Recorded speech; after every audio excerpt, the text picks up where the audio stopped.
activated or triggered ability you control. Pay 3, tap it. Copy an instant or sorcery you control. Pay 4, tap it. Copy a permanent you control. It becomes a positive self from it. This is like a slash two candles. Make it more sort of exact energy. Let us consider with a window be or looking for us like this will be seen. There are net bubbles. It's worth making right for it. Or pink dark for 56. It's just concept.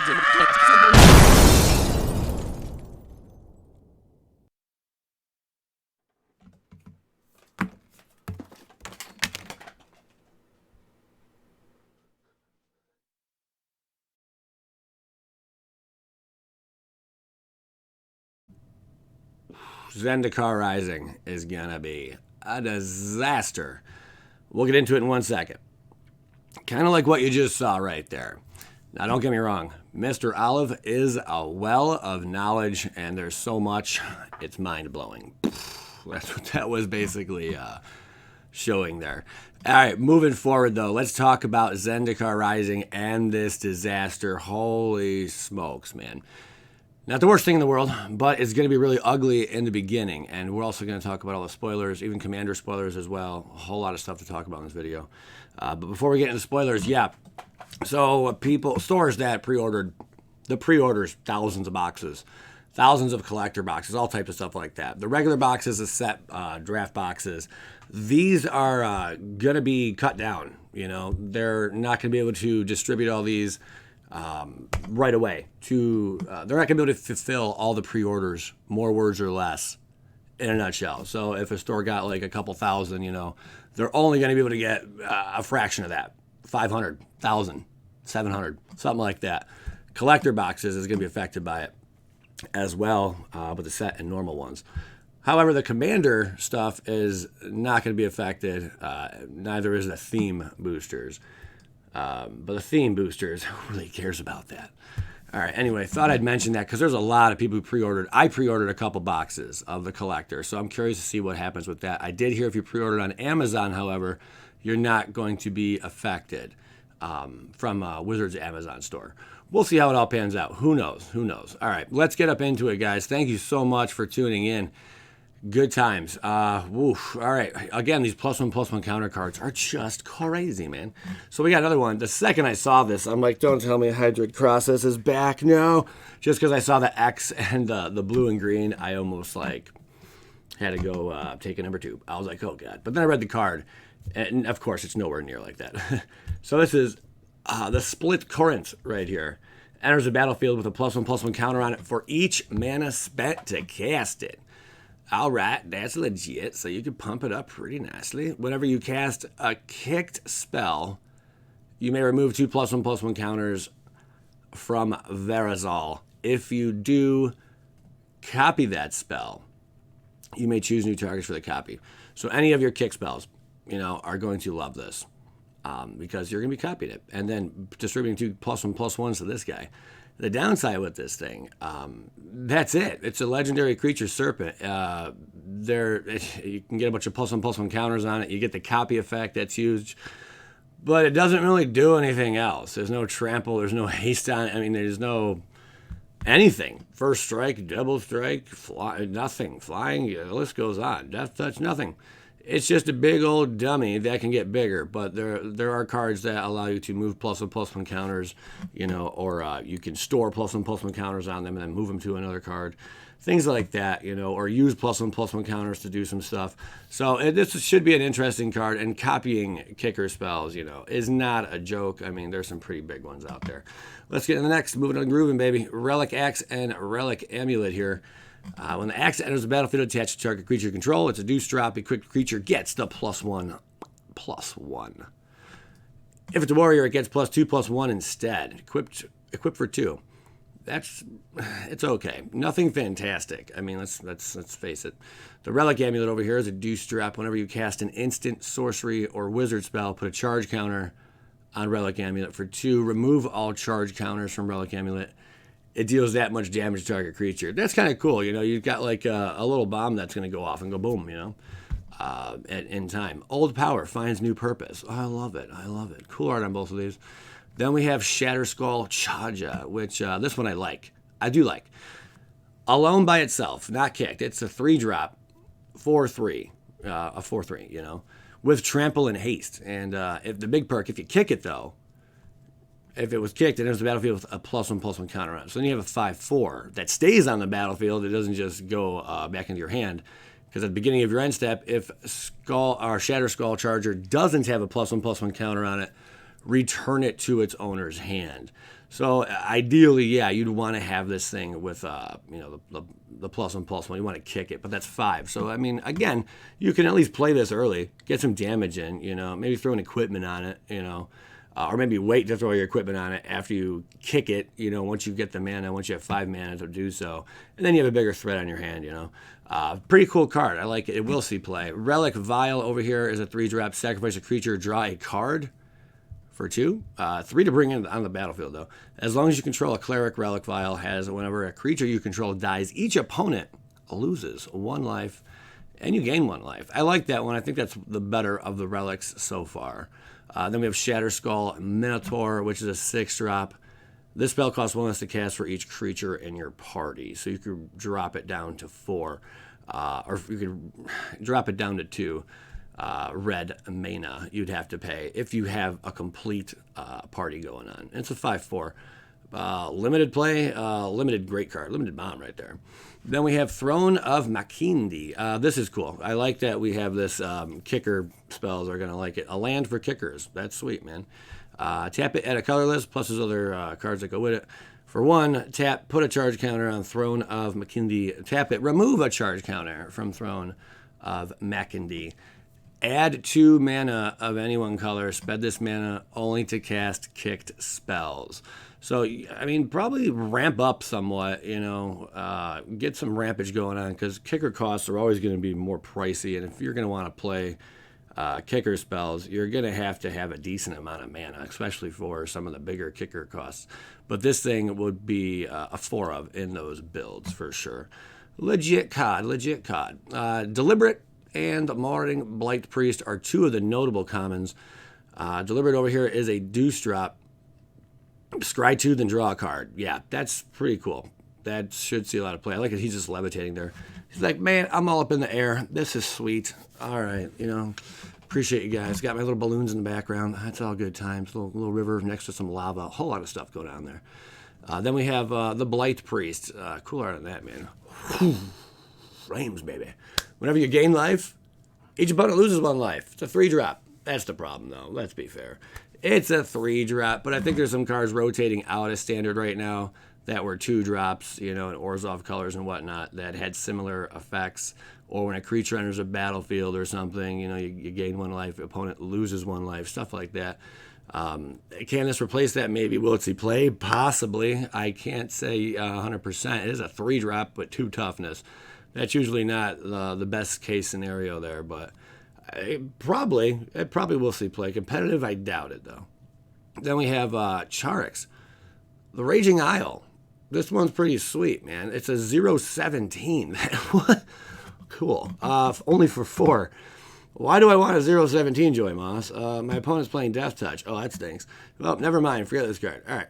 Spells your opponent's cast that target Charax, the Raging Isle, costs 2 more to cast. So that's cool. It gives it a little, it makes it a little more of a thick boy, to hit.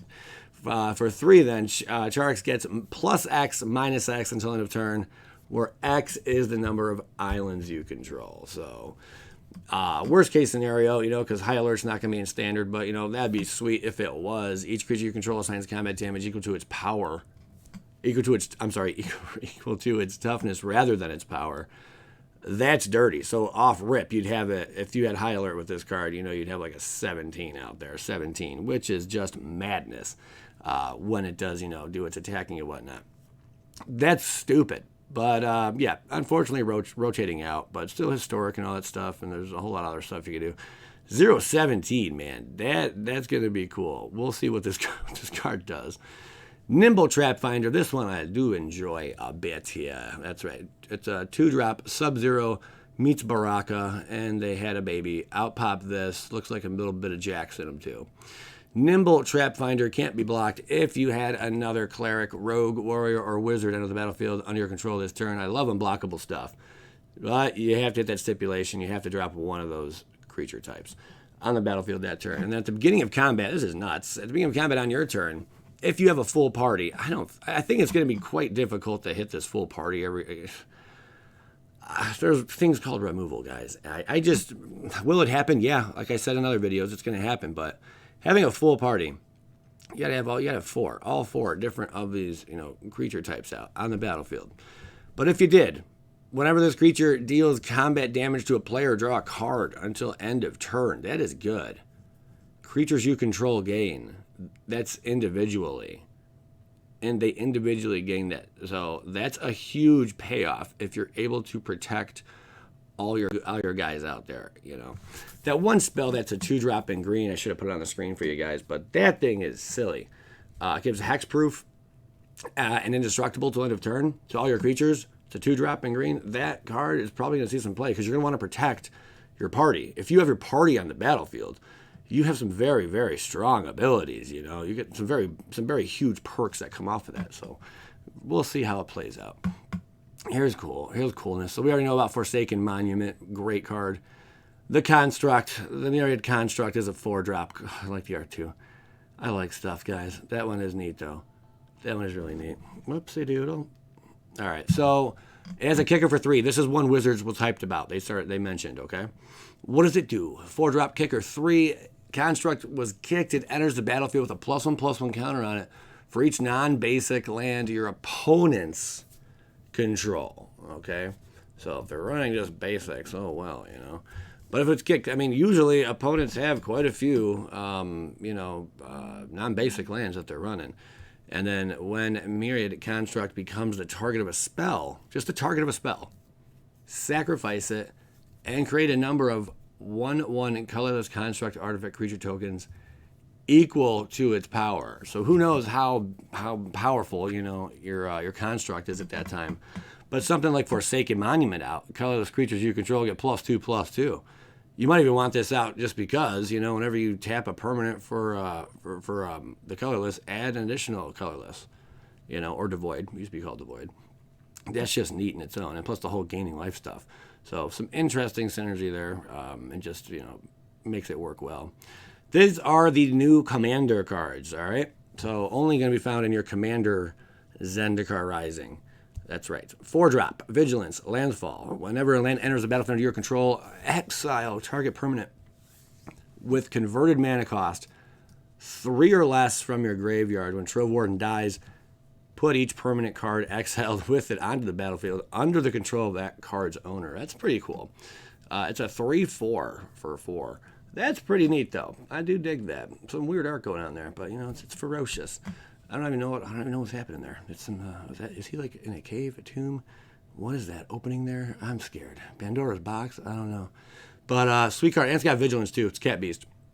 So that's one. I did not preview any of these whatsoever. I just took a look, just put them on the screen, and here we are. First time I'm reading them. 7-drop, Sphinx Rogue. It's got Prowl. What's that about? For 4, you may cast a spell for its Prowl cost if you dealt combat damage to a player this turn with a Sphinx or Rogue. That's not bad. So you could essentially have a 5/5 with flying for only 4. That's pretty good. Instead of paying 7. Ugh. When Enigma Thief enters the battlefield for each opponent, return up to 1 target 9-land permanent that player controls to its owner's hand. That's good.